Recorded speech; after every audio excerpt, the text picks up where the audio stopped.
Hello, I'm Nick Tyrone, neoliberal centrist dad. Welcome back for people who are rejoining us from other adventures. And to new time listeners, thank you. I will try and be entertaining here. When I talk about the Conservative Party is dying, I've talked about this before, but really this week, the last couple of weeks have really nailed that home to the point that my hypothesis is really coming true. You know, it's one thing to have a hypothesis, as you do in science. You know, you think something's going to happen. This is like several experiments have been run and confirmed this hypothesis overwhelmingly. Anyway, that is the first, that's setting us up. I'm going to try and talk to you about why you should care about that and why that's actually important and what might come next. Because I think a lot of people who listen to this, you might hate the Conservative Party. You might hate, and again, we're now in an age where you might hate the Conservative Party because you're on the left and you've always hated the Conservative Party and the Tories have always been the bad guys and that sort of thing. Nowadays, you might hate the Conservative Party because you're on the right. And you might hate the Conservative Party because you don't think they're right-wing enough, or you think that has nothing to do with it, but they're just incompetent, or that has nothing to do with it, but you just think they're corrupt, or what have you. These are all reasons these days why people can hate the Conservative Party across the political spectrum. But I actually would like to talk today briefly about where we are. So we'll set the stage. That'll be part one, setting the stage about where we are. And I'll try and keep that brief. Second part will be about a little historical context. As some of you might know, if you know your British political history, big parties have died before.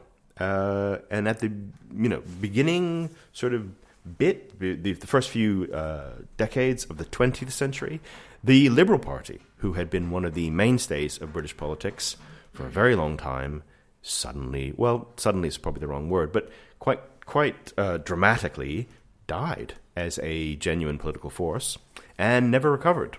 And eventually they essentially dissolved themselves, although that's complicated too. But basically they joined forces with the Social Democrats and became the Lib Dems. That was, when the hell was that? The late 80s. Late 80s, 89 I think was the merger, 90. You can look it up. You know, it was around that time. But anyway, I digress. The point being is that large political entities who are dominant do die. But anyway, I'm not going to get to that. And then the final bit is going to be why you should care, even if you hate the Conservative Party or don't like the Conservative Party or are enjoying, at the very least, for whatever reason, you are sort of bathing in the schadenfreude of them going through a very difficult time. So anyway, why you should care. So part one, setting the stage. Something I need to get out of the way, and I only want to touch on it briefly. Today I'm recording this, is a Conservative Party MP, Patrick Spencer, has been arrested on alleged sexual assault charges. Now, I'm mentioning this. One, I know Patrick. I'll just say that right out loud. I know lots of Tory MPs, so that's not particularly noteworthy. But I know Patrick, and I sort of thought Patrick was, amongst the Tory MPs, a fairly decent egg. I also thought that he was probably someone for the future, very much a possible future leader. In fact, to the point that there was a podcast, Nick Cohen's The Lowdown, that I was a guest on, that came out last weekend, in which I was pressed by Nick to name someone. I'd said Kemi Badenoch should be gone, and actually Jenrick would be just as big a disaster, to which Nick said, well, okay, who would you put in the place? Like, who would you have as the leader? And I said, well, I'd probably either have someone sort of boring but solid that would get them through and maybe help stave off total annihilation. For that, I picked Mel Stride, who's currently the Shadow Chancellor. Mel's a decent egg. He's solid. He's entirely moderate. He's kind of old school Tory. I thought, well, just have someone like him for the time being. He's not going to win a general election, but he might stave off total annihilation by reform. I said, or you just skip to the next generation. And the 2024 intake was very tiny for obvious reasons. But, you could have someone who was not part of the government, even as he wasn't part of the 14 years of Tory misrule, even as a backbencher. And so Nick wasn't going to have it. Nick's a real good old-time journalist, he said to me, well, okay, no, I'm not going to let you get away with that. He said, you have to pick one. You have to pick somebody. And I picked Patrick.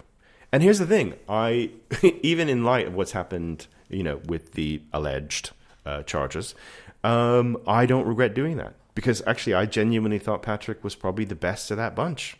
And, the fact that this has happened is a total disaster for the Conservative Party at a time when they really could nay afford another total disaster. I mean, it is an epic, epic disaster for them.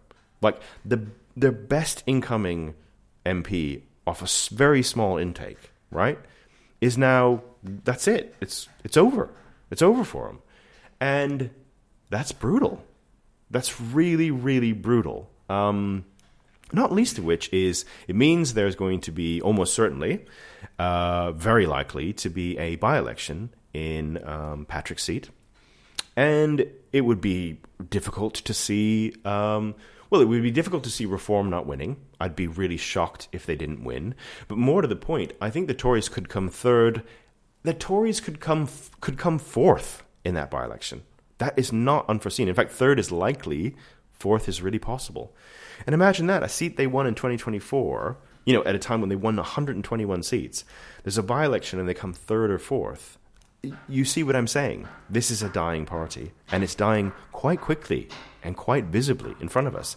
Not to mention that beyond that seat being contested in a by-election at probably at some point in 2025, there's another seat. There's Rees Mogg's old seat. Because the Labour MP did something. There's too many scandals, I can't remember what it was. But anyway, he's probably going to be gone, and there's probably going to be a by-election there that, guess what? Reform are probably going to win that one too. And you know what? It's very possible that the Tories come third there too, or maybe fourth, depending on how hard the Lib Dems ride it. So, yeah, I think that will do in terms of me setting the stage. So I will leave part one there. So part two, I'm just going to very briefly go over the history of the Liberal Party dying. It's a very complex thing. You could talk for hours. I can imagine the rest is history, Dominic and Tom doing a great sort of thing that will be sweeping and will cover all the things, and Winston Churchill and his role will be in there. That is not what this is. This is trying to just go over the basics so that we can talk about it in relation to what's happening to the Conservative Party now. So here's some of the basics. 1906, the Liberal Party win a landslide majority in the House of Commons. 397 seats. Worth noting, last ever majority that the Liberal Party's won. It was described in subsequent years, after the Liberal Party faded as a political force entirely, that it was a victory from which the Liberals never recovered. And it's worth just interjecting here that could be 2019 for the Tories. The victory, the landslide victory from which they never recovered. It's looking more and more eerily like that. Anyway, Henry Campbell Bannerman was the Liberal Prime Minister, but he only for a short while because he had bad health. He was very old, and he had to retire, basically. And that left an opening for Herbert Asquith, who was the Chancellor of the Exchequer of the time. And so Asquith became Prime Minister in 1908, and he tried to do a whole bunch of stuff, a whole bunch of liberal stuff, that the Tory-dominated House of Lords hated and just kept blocking him all the time. And at the time, the House of Lords actually had more power, because one of the things that Asquith was able to do was actually reform the House of Lords so that they essentially became, via the Parliament Act of 1911, I believe it was, a revising chamber only. So they could hold up legislation, but they couldn't kill it. Whereas actually pre-1911, they could. So Asquith got very annoyed by this, and he decided to take to the country. He decided to take the whole thing. He just said, look, the Lords is holding me up. So in January 1910, he held a general election and lost his majority. They lost the Liberal majority. The Tories actually won a whole bunch of seats, and there was a hung parliament. The Liberals, Asquith kept being Prime Minister. He was propped up by the Parliamentary Irish Party, which was the Home Rule Party at the time, the precursor in some ways to Sinn Féin, although they weren't the same party, and that's a very simplistic reading of history, but we're skimming here, so let's just move on. So Asquith struggled again. Now he doesn't even have a majority, and he's got the whole House of Lords thing, but he then solves the House of Lords thing. But as soon as that comes along, well, then, hey, along comes World War I. and that's not great for loads of reasons. I don't think I need to elaborate on that. And then Asquith very quickly gets embroiled in all sorts of problems with his own bunch. This is something that happened with the Liberals, is they were to some extent, they really caused their own demise. I think that's something for the Tories to think about. One of the things that we could start seeing is we see these by-election victories by Reform. People start panicking. People will go over to Reform. There'll be defections. If Reform wants them, by the way, maybe they don't. I think actually Reform need to think about that. If they get too many Tories over there, people start to go, this is just the Conservative Party in a different colour. So that's something for Reform to watch. But I can imagine people defecting, or there being some sort of breakaway, or the Conservative Party splits over a whole bunch of stuff. That's what happened to the Liberals. So basically, David Lloyd George basically split with the Liberals, and Asquith kept being the Liberal Party leader, but Lloyd George took more MPs with him, and he became the Prime Minister. He was the Secretary of State for War at the time, which was a very powerful position given Britain was involved in the First World War. So Lloyd George did something very bizarre, and again, I think there are things to watch for the Conservatives in the next couple of years here, which is he basically formed a coalition with the Tories. So the idea was that they would have a coupon election, the price of which would be he would continue being the Prime Minister. But basically, they were called the coalition Liberals, but then they became the National Liberals afterwards. And they basically fixed the election, and they won a huge majority. Although, hilariously, really, in retrospect, the Tories actually won enough seats to form a government. But they'd really only done it because they'd formed this deal with Lloyd George, etc. So they didn't think they could move against him immediately, but eventually they did. And in actual fact, the 1922 general election saw the Tories regain their majority. The Liberals were nowhere. They were kind of cast to the wind. Now, in the 1920s, there were all sorts of chaos. There was a very chaotic time in British politics, so things went back and forth. But a big thing that happened was obviously the Labour Party grew and sort of usurped the flailing Liberals and became the main rivals to the Conservative Party. That was cemented in 1945, obviously with Clement Attlee and the formation of that majority government. And an election in 1945 was saying that the Liberal Party ended up with 12 seats. So basically, the Liberals went from 1906, huge majority, to really, in a couple decades, being nowhere and being nothing and being replaced.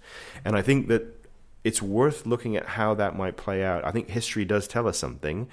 How might the things that the Liberals did wrong in the 1910s, the 20s, the 30s, are the Tories going to do that? And the one thing I can say that I would probably hypothesize is I think the Tories' end could be quicker, actually, than the Liberals.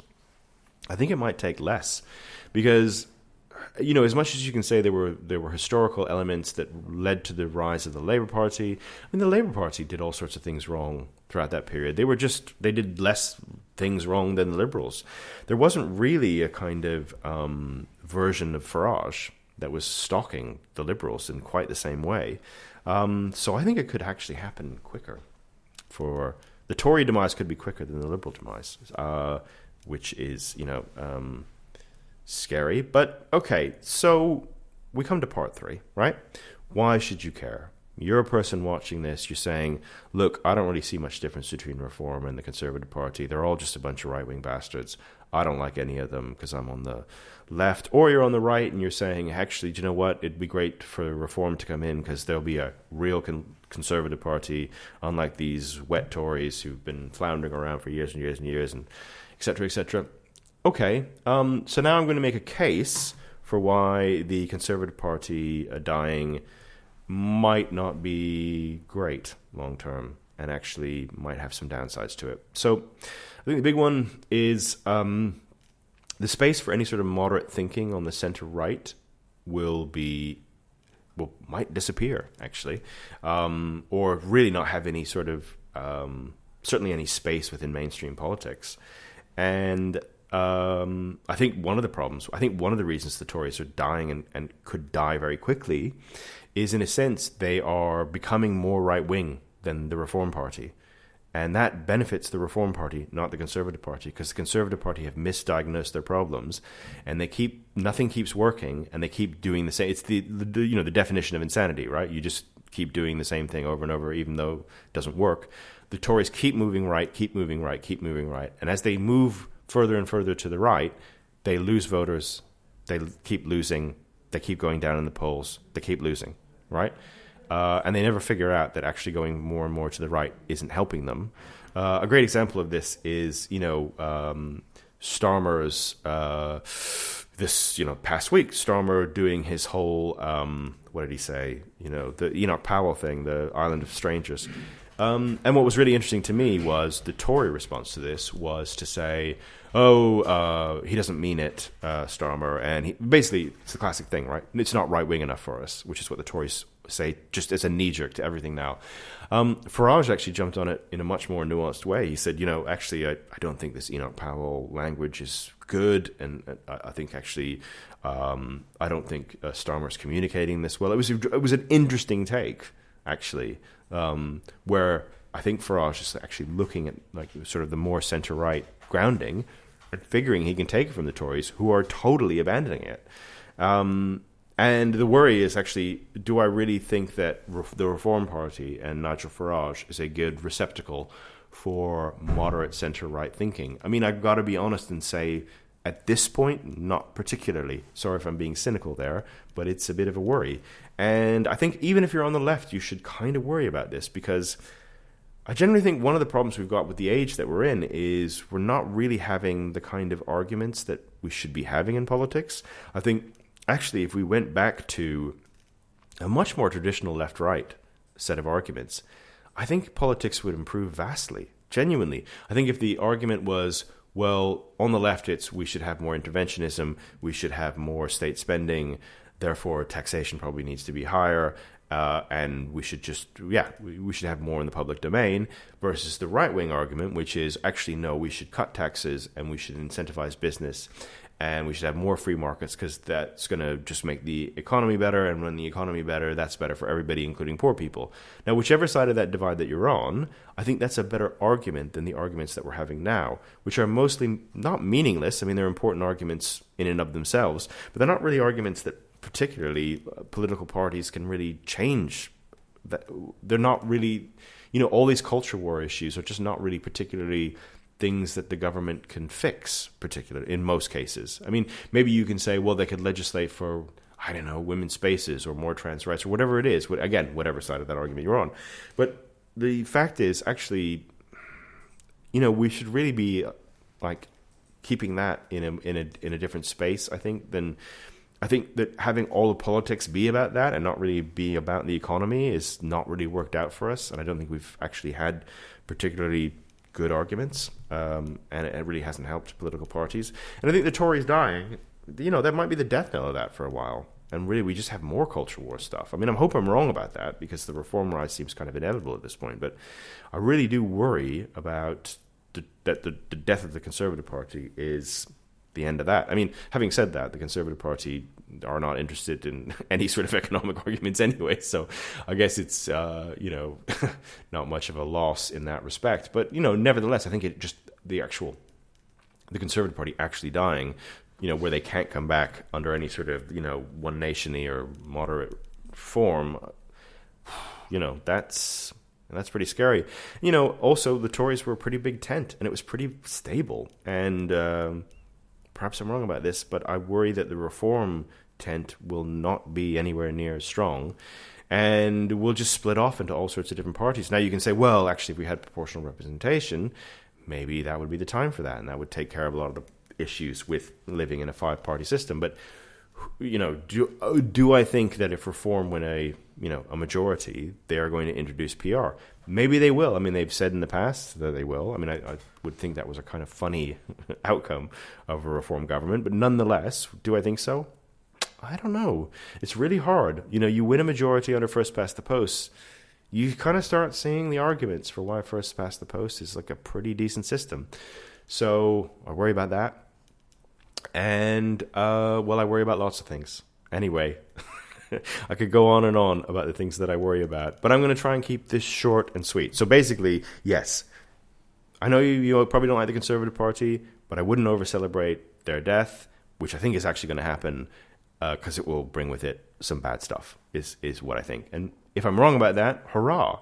But I don't think I am. So anyway, on that note, I will say thank you for joining me, as always. Thank you to my producer, Barra, who's just crossing over here, as you can see. Thank you to the Bloomsbury Institute and Bloomsbury Radio, which I will like to say, my opinions are mine and mine alone, and perhaps do not reflect the Bloomsbury Radio or Bloomsbury Institute, but they allow me to come on here and say my thing, and I thank them for it, as always. I'm singing in the rain, just singing in the rain, what a glory.